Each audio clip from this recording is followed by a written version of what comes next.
what's the point of this presentation anyway? Not just in the real estate industry, but in sales across the board. We have all heard about sales funnels, right? It's a way of getting a potential prospect all the way through maybe some incubation period and all the way to the closing table. Real estate is no different. So what we have now is, who can agree that everyone's now addicted to their social media, their phones, and we're going to see more and more people coming online as the years progress, right? I'm seeing you guys on the phones right now. Hopefully you're taking some good quality pictures. So that's this presentation, and I'm going to just jump in and out of these slides with a little side notes, guys, because I want to add a little context to what these slides are going to say. The best known company will beat the best company every time. Think about that. It doesn't matter how good you are, if you have someone that's out there and being seen, they're going to get the business. Social media, paid advertising allows for this at an exponential rate at a very cheap price. Okay? So imagine running your real estate marketing the same way Fortune 500 companies do it. It's possible to establish yourself as a dominant force in your market area by learning how to build custom lead generation and follow-up machines. Who has the best CRM in this room? Anyone? Any names? Yeah? Sync? Okay. You all have it, and it's free, and it's called Facebook. And I'm going to talk to you about how to leverage that Facebook on the paid side to reach your potential clients, the people that you have already transacted with, the people that you've done business with. So, a breakdown of the typical funnel. Tofu, mofu, bofu. Top of funnel, middle funnel, and the bottom of the funnel. Each one plays a specific role, and I'm going to show you exactly how to set up and how to start thinking about your sales process as you start working through all these different funnels. Okay. Start visualizing yourself as your business as a funnel. The name of the game, guys, is stack the top of the funnel. It's been said 20 to 30% of all prospects that end up going through your funnel end up dropping out and falling out. So the more you can stack in terms of prospects, potential clients at the top of the funnel, as they go through towards the end, you're higher to convert. Your closing rates will be higher. Does that make any sense? Yep. One of the biggest things, one of the biggest beliefs I have is you need to automate this. The technology, guys, has lowered the bar drastically for us to be able to automate our systems, completely hands-free, right? It used to be years ago, you used to have to pay a lot of money to get the exposure that you can get now for literally pennies on the dollar. And also, there's a lot of free software out there that's going to help facilitate the automation process for you. Top of the funnel. They're all important, but this is the most important part for me. This is where you have to stack the front end. This is where you have to get as many people as possible into that funnel, whether it's past clients, your sphere of influence, new prospects, friends, families, etc. Some ideas of how to start getting people into the top of this funnel. Blogs. I know some people have really good blogs in this room. They really help with SEO, meaning they help get your exposure out there organically. If someone's searching for something that's of their interest, you're going to come to the forefront on Google search because of blogs. They're very important in the way that they work. Call to action, CTAs. Guys, if you don't have call to actions on all your marketing material, you're missing out. You need to understand one thing. People need to be told what to do. So if you're putting out postcards, if you're doing online digital advertising, it's good. Talk about yourself. Talk about your service, what you're offering, what you've done. But have a call to action. Tell this individual that what they're seeing, send them on a journey somewhere, whether it's for a home valuation, maybe it's to schedule a one-on-one meeting with you, but please tell them to do something, to take an action. Conversion rates go through the roof just for telling someone what to do. Market report signups is another one. Video, I'm going to come back around later and talk about video for a second. Traditional marketing, please understand that I'm really big on digital marketing, but I do not take away from the old school marketing. Postcards, door knocking. I'm going to talk about a way to merge the digital side with the traditional marketing and take it to the next level. social media. I like social media. How many of you have a real estate social media Instagram account? So, two schools of thought. I know people that are killing it. Bethany being one of them. She's always on Instagram. People generate business that way. But is it safe to say that about 99, oh, maybe not 99%, but 90% of your followers on your Instagram, your real estate Instagram, are other agents? Right. There's a reason for that, because we've been conditioned to hashtag a lot of what our industry does. So you're obviously going to attract people in that same industry. So that's why I want to talk a little bit about the paid side of it. The paid side of digital marketing allows you to target the people that you want to generate business with. Your prospects, right? The clients, the people that you don't know. So I went over some of the top of funnel ideas. Middle of funnel, this is your incubation period. This is when someone comes in based on whatever lead magnet, snare, trap, whatever you want to call it, online. They're in your system now. You got their email, you got their phone, or you have their name or their contact information, whatever it is. This is where you incubate them. This is when you set up those automatic drip email campaigns, right? A lot of times, I'll just give you a little quick case study. In my office, we were getting so many leads that we had to set up a team. One of the things we didn't talk about was expectation. People think, well, we got a lead. All right, why don't we close them? Guys, when someone goes to buy a house, it takes a long time for them to commit to make that decision. People, they get excited with leads, and then they get sad when they're not closing in the lead in 2 weeks. The middle of the funnel takes care of that. It puts them in that journey with drip campaigns, maybe follow-up emails, phone calls, until they're ready to buy. That's why, if you remember, I said the name of the game is to stack the front, so you have so many leads that you're getting that consistent closure rate, that you're getting that consistent. Why? Because they've already been in the process for a while. You get hung up on that one prospect or that second prospect, that's when things can go sour.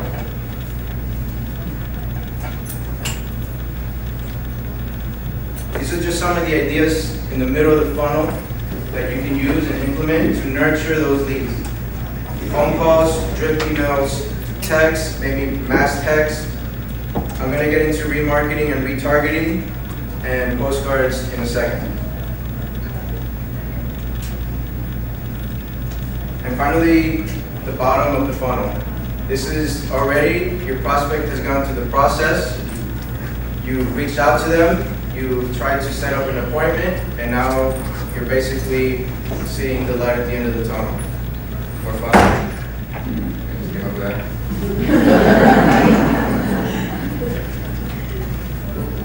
Yep, go back.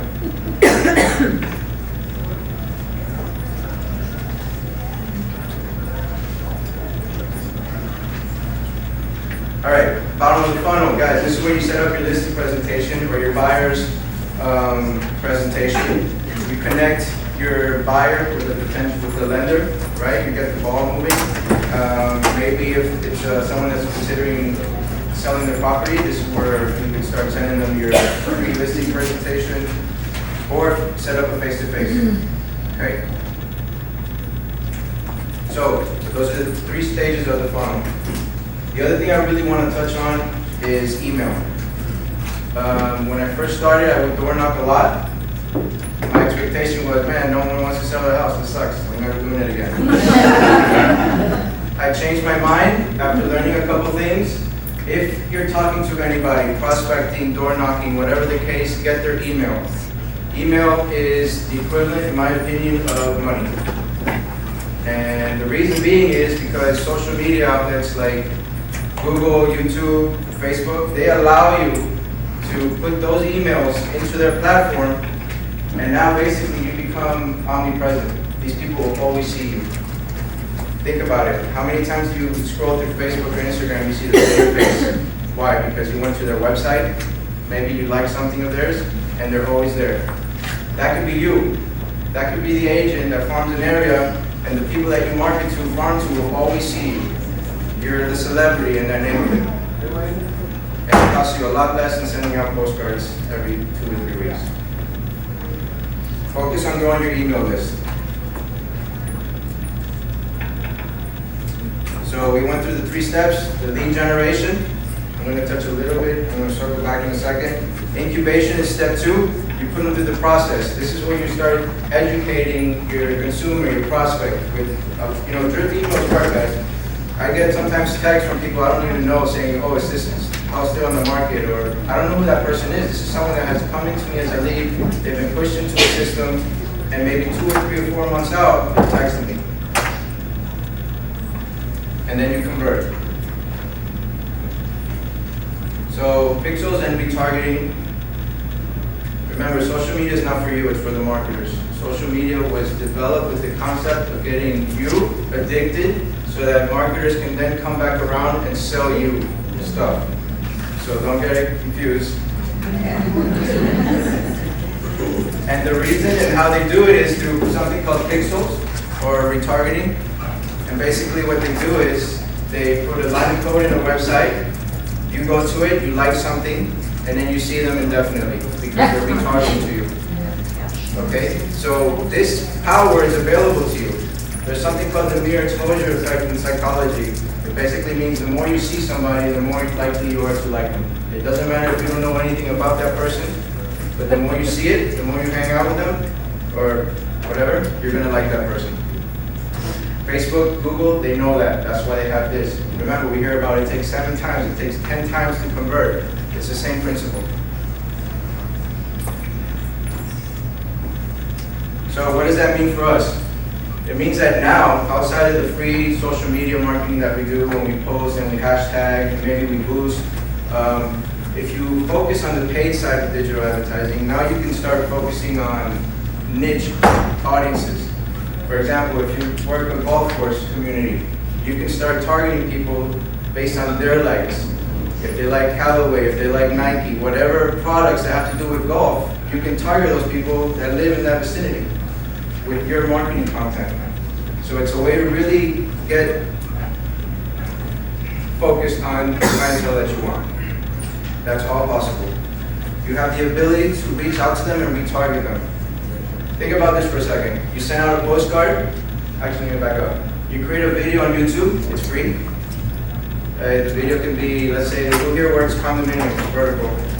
Okay? So you work condos. You can go to the lobby of a building, take a quick video talking about what's happening in that specific building. Everything, the stats, what's going on, if there's no restaurants in the area, what have you. You send a postcard to that neighborhood, to that building with that video saying, click on this link to find out what's happening, what's going to happen. They're going to go to that channel, that YouTube video that you made. They're going to see you, the agent, in their lobby talking about that property, that building. But guess what? The moment that they click and they see that video, you got them. You got them with a pixel. Now you can retarget that person indefinitely for $1 a day, just by that one postcard that you sent. So I hope you start to realize the power that's there. There's a postcard or video? So they're going to get the postcard, and the postcard's going to have that call to action to go to that video on YouTube. Once they click on there, they're yours. Yeah, I know, sounds a little cynical, right? And it allows you to tailor your message now, right? It's no longer that shotgun blast approach, but it's more like sniper. You're targeting a community, a zip code, a building, that kind of stuff. So, and honestly, guys, that's where technology is going, right? It's very niche now. If you follow things on Instagram, if you like certain foods, it's like a niche food. If you like a certain brand or clothing, it's all niche. So people want to feel catered to, especially when you're creating advertisements online. I want to just go over a couple tools that I use. This is by no means a full list, but so the Facebook Ads Manager, okay, that's where the corporate Thank you. That's where the corporate companies go. Guys, there's companies spending $100,000 a day on Facebook because they understand the power. They understand the cost efficiency, the return on their investment. I mean, for $5 a day, you can hit 5,000 to 6,000 people. They'll see your face for $5. Google remarketing. When I say Google, guys, also keep in mind I'm talking about YouTube. Everyone here is, YouTube's the second biggest search engine. Everyone's on YouTube. You see those little 5-second, pre-roll ads before? I never see any realtors on there. Imagine being the first realtor in that area, right? It's stuff that, I just want to say this. There's a lot of industries out there, right? You got pharmaceutical, you got finance, you got tech. Real estate's one of the other biggest industries in the US, but we're at the tail end of technology for whatever reason. We're not there. So if you start to implement this now, you're gonna be so ahead of your competition, it's not even funny. When you say the YouTube videos, those are the ones that you create on your own? Sure. Yeah, and then you get the link, and the whole nine yards. Bomb guys, video. You guys familiar with that? It's good. IFTT, if then that, if this, then that. So basically, this is just automation. So if someone takes an action, let's say someone goes to your Facebook ad, you get them as a lead, this would trigger whatever, a text message or an email, right? Google Docs, slide dial, slide broadcast. I don't know if you ever heard of these. Okay, this is a way for you to mass target through voicemail on the phones. So it's an automation tool. So if you get a lead, you can tell it, if this lead comes in, send them this text automatically, or send them this email, or there's a million things you can do with it. It's just an automation tool, and you can plug in basically other third-party programs. And then sumo.com is just a way to, if you have a website, it's a way to receive and ask for, it's a lead magnet to receive and ask for emails. Some strategies that have been working, we've actually been rolling them out in our office. I mentioned already the farm area celebrity. It's a way to just really take over an area, whether it's a building or your farm or a single family neighborhood. When you door knock, I just ask for the email. And I learned that sometimes if you ask for the phone number, they may say no, so I do something called the double tie-on. I've talked about this, so I go, oh, can I get what's better if I can contact you with your phone or your email? Right, so now you give them the choice, right, so they'll give you an email 9 times out of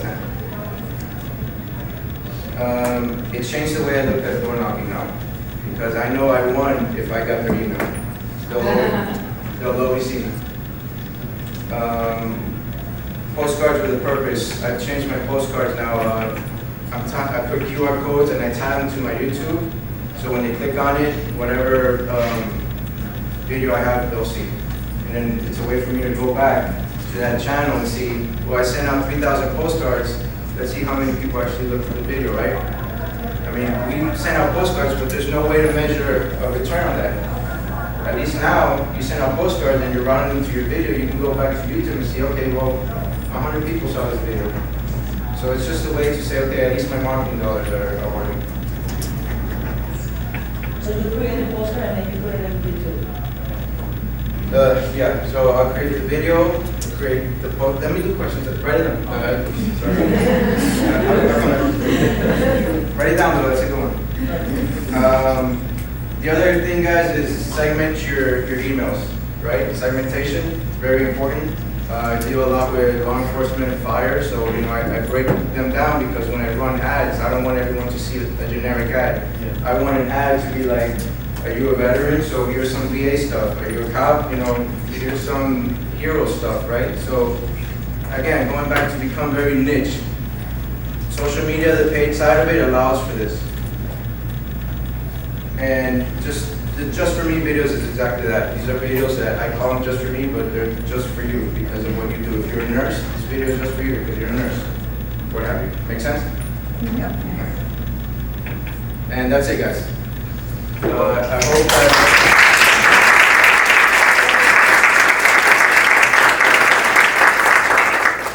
All right, so. I want to ask you a question. So in the reference of postcard with a purpose, I like that. So you create the video, yes. With postcard. I'll create a video. I'll think about who my audience is going to be. I'll record the video. YouTube will give you a link. Then you can build a QR code, and then you attach that video to that QR code, and then whoever designs your postcards will put that QR code and someone can just snap a picture of that code, it'll route them immediately to the video. But I suggest you do both, because some phones won't read QR codes, so have a website as well, right? So do both. And have it big, the QR code big. Make it fun for them.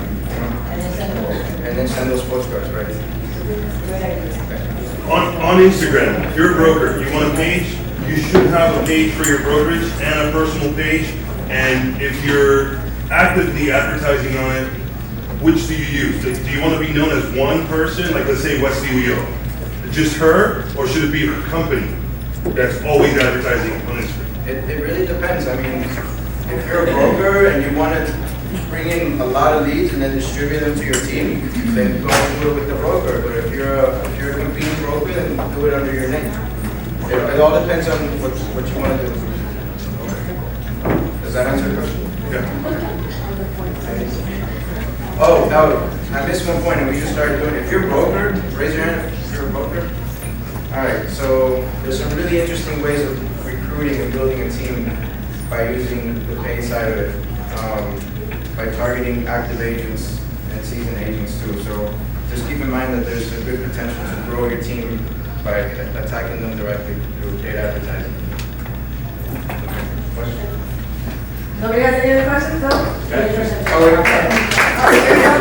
How do you, Facebook advertising, you don't run afoul with HUD, as far as, They already took care of it. They already had a HUD issue, and before you could target certain demographics, they got rid of it altogether, so it's not even an issue anymore. Guys, a few things to follow up. So I came into my office and did a presentation, and I started implementing a ton of this stuff. I found easy ways to do it. I'm not as techy as if he knows how to get in there and make these ads. But check out, if you guys want seller leads, check out this website, homevalueleads.com. They make a Facebook page for you and like a landing page to get your home value, and they actually tailor the ad. So if you don't want to make it yourself, which ideally you should, because you're going to get better leads, or like not better, but quality at a low cost. But it's very useful. I generated 60 leads on Facebook ads in a high value area for $300. So 60 homeowners going in there, getting their home value, already got a listing presentation from that platform. Home value leads. There's a bunch of stuff like that if you don't want to go the whole route, but if you do want to go the whole route, talk to him, he really knows his stuff. So another round of applause. Everybody.